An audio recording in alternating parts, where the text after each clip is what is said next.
Okay, welcome to another video from the Outdoor Analyst. I have a super fun one for you today. This is going to be based off of, well, my new favorite kind of EDC property slash hunting knife.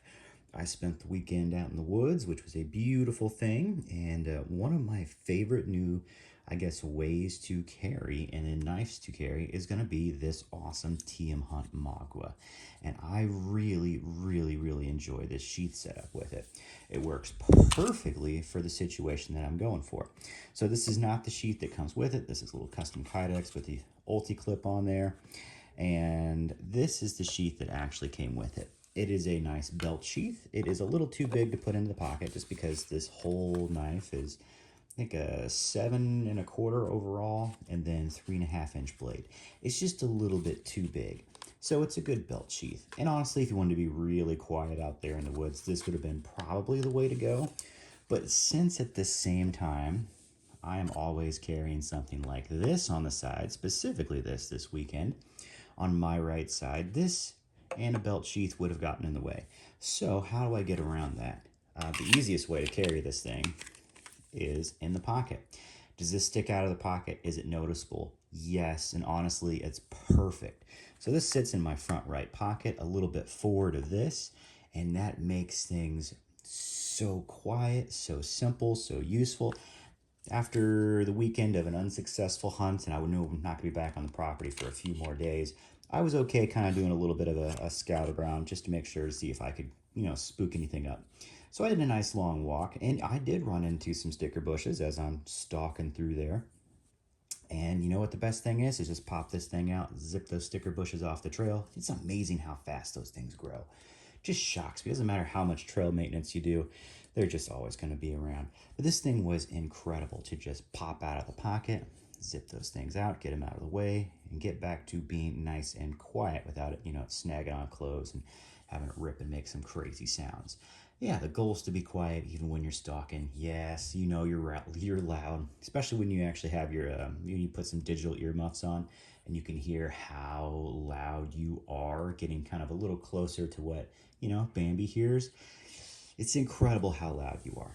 But this was a great companion, and so much so, this is probably my favorite, just woods EDC pocket knife, because I don't care about it being concealed.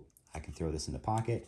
It sticks up a decent amount. It actually sticks up about, yeah, so much so out of the pocket. It's perfect. I can just reach down, pop it out, and roll from there. And this 3.5 inch blade is really nice. It's O1 tool steel. It has a coating on there from TM Hunt that's wearing off a little bit. And these sweet maple scales. It's like a little tiger maple, just inlays on there with black micarta and some green liners. This thing is really cool. I wish these were glow in the dark, honestly, but then again, it kind of would stick out a little bit as I'm going through the woods, so maybe I'm glad it's not. I take it back. I'm glad it's not, because this is my hunting knife, hunting EDC, and this thing is it's immaculate. It's very ergonomic, although someone literally just had a rant on how knives aren't ergonomic, which just made me laugh. This does feel good in the hand. Good on the hammer grip, really good in this grip right here. And then as far as like, field dressing, this is going to be like my squirrel field dressing knife, honestly. Would this work immaculately for deer? Yes, and I was kind of planning on doing a little bit with it, but I had a failed weekend, that's for sure. But that's okay. I have a whole lot of extra days off for next week, and I plan on at least bagging one, hopefully up to 3 or so. We'll see. We'll see how the weekend goes.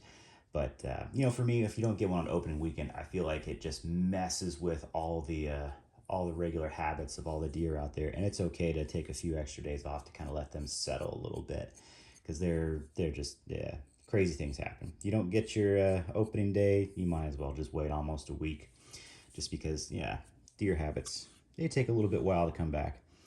So this knife, really fantastic. It's a fairly thin, and I like the taper. It is a little thicker in the back, tapers up to be a little thinner, and it really does just fit in your palm incredibly well.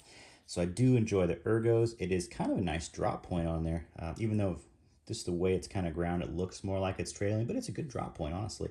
This knife is sweet. So yeah, if you are doing some field dressing, which I'll put a little work through this year, Hopefully, need to fill that freezer, that's for sure. Let's just say after the weekend, when the first one fails, I get a little less picky, that's for sure, on the amount of antlers. So let's do some comparisons. This is a Bark River Bushcraft Scout. I would say this is really the biggest knife that I pocket EDC because the sheath's a little bit smaller than this, but the blade is just about the same. I think this is a little over 3.5, but basically 3.5 inches. The handle's a little bit thicker on the Bushcraft Scout, so if you're actually doing feather sticks, yes, this is a better feather sticker.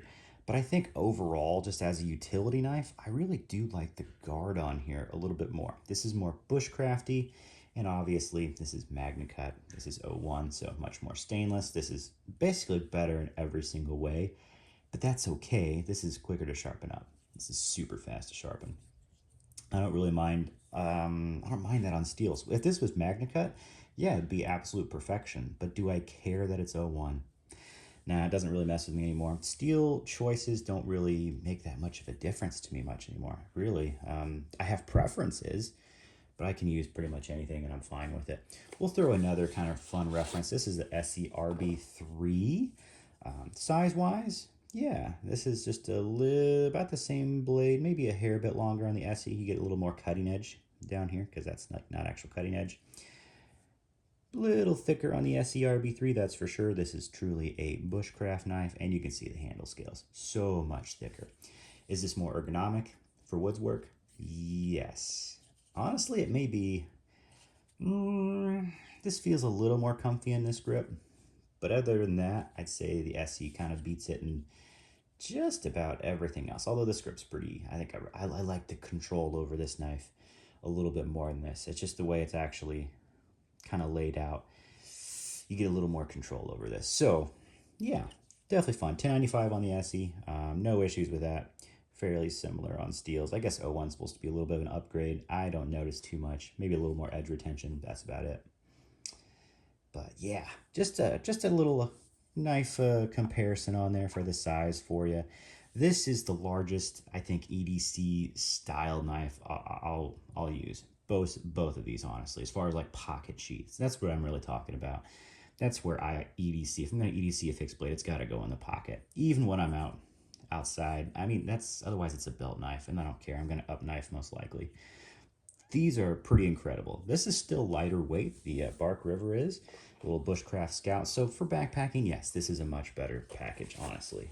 But for running around the property, I just feel like this thing's just meaner, just tougher. It feels better in the hand as far as like I'm going to be doing some, just regular, I don't know, cutting tasks as far as rope, cordage, freaking sticker bushes. You know what I mean? This thing did a great job. Huge fan of it. So the TM Hunt Magua is awesome. Fit and finish. The scales are a little proud on here. Like I can feel them. I can feel the differences on there. That's normal TM Hunt. The lanyard hole's a little sharp. It's not totally chamfered off all the way. Normal TM Hunt. Really good plunge grind. Fantastic. Very well chamfered through here. And then secondary bevel on there. Interesting. Like it's still interesting how TM Hunts kind of like leave this dull right there and then taper it up as it goes. I'm not sure what tool. I don't know if that's I don't know what equipment he does to do that. I'm guessing it's either by hand or like a, I don't know, like a work sharp or something like that. I don't think it's a work sharp because I don't think they leave that profile there. Either way, interesting way to do it. This fit and finish on the blade's actually pretty darn good on this Magua. Sorry, let me see if we get a focus on there. That's a pretty good plunge grind. Really like that. It's not the thinnest, sliciest edge, but it is fairly thin. And as far as an EDC, I like that. I like it to be pretty thin. Although it's not like as thin as the Bark River, so it's not going to do feathers nearly as well. And it doesn't. That's fine though. This isn't a feather sticking knife. This is just, cutting everyday stuff. Food prep if you need to, but for me, this is mostly just cordage and just crap out in the woods, essentially, whatever you need it for. Love this. Absolutely love it. So if you get a chance and you really like the aesthetics of the Magua, it is a really nice EDC knife. Just a really good piece. Super ergonomic in the hand. Yeah, not much else to say besides it cuts well. The coating does wear off way, way, way too fast. That's just whatever, black wash is on there. Obviously, you can just patina it more if you want to. I don't use this for really food prep, honestly. So there's not a lot of like meat Tina on there, but I may do that just a little bit. So I have no issues with it. Yeah, super super awesome. Love this. As you can see, one coating on the lovely Liam Hoffman Camp Carver for boiled linseed oil has darkened that up quite a bit. So it's soaked it up really really well. Do a little work with it before the weekend's out. Then I'll do another coating. And yeah, this was really awesome. This was kind of my EDC for the hunt. Grab this, took that in the pack. You never know if you're gonna have to chop through some bones. I brought a saw, so obviously I don't need to. But you know, hey, what if the saw broke? At least I've got something to field dress that deer real quick and get through that pelvic bone. So yeah, super awesome. Love this. Love this knife. Love this setup. Um, they come with a sheath like this. I think this is maybe a custom version of it, but a little bit of stamping on there. Pretty nice. It's a little big, I feel like. It just makes this a belt sheath, belt knife at this point, which is totally cool. No issues with that. I have no issues with this being a belt knife. It's almost kind of on the small end, which is why I enjoy it in the pocket. This fits as a setup so well for me. If you're carrying something else on your right side, putting this in the pocket and clipping it is just excellent. I think that's my favorite outdoor setup. So yeah, I hope this was a fun video. I just want to let you know how awesome this little knife is, give you some different comparisons about it, kind of on the size. I think this is a really good EDC knife, that's for sure. It's beautiful. It gave me the fizz while I was out in the woods all weekend long. And even though it's not a successful weekend, that just means you got to challenge yourself for the next time you're out there. You got to work a little harder, be a little smarter, make sure you're getting the wind just right. But this is just a beautiful piece out there. Beautiful piece. Yeah, if you like it, I highly suggest it. TM Hunt has some of the coolest smaller knives, even though this is kind of borderline belt knife, borderline, pocket sheath knife. For me, it's going to stick out, so it's kind of it's a not inconspicuous EDC for me. That's for sure. But man, do I love this thing. All right. Hey, hope this was fun. Like, subscribe, and I will catch you on the next one.